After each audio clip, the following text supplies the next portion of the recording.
Welcome to Kenton's videos. Enjoy the video. In this video, I will explain how to play King of the Hill on piano. We'll begin by focusing on the main melody, which is usually played with your right hand.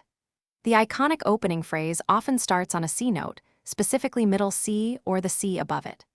Practice this section slowly, paying close attention to each note and its duration. Aim for a smooth, connected sound as you move through the first few measures, building a solid foundation for the entire piece.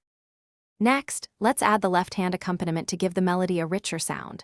The main theme typically uses a simple chord progression, often involving C major, G major, and F major. These are fundamental chords that provide a strong harmonic base.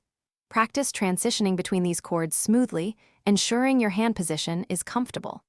A steady rhythm in your left hand is crucial for supporting the right hand melody, so take your time to master each change. Now it's time to bring both hands together, combining the melody and the chords.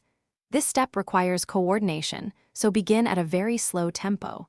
The King of the Hill theme has a distinctive march-like rhythm that is essential to capture. Focus on the precise timing of each note and chord, ensuring they align correctly.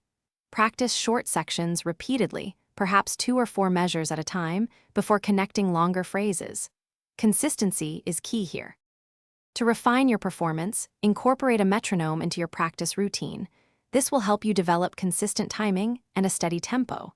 Experiment with dynamics, playing some sections louder and others softer, to add expression and musicality.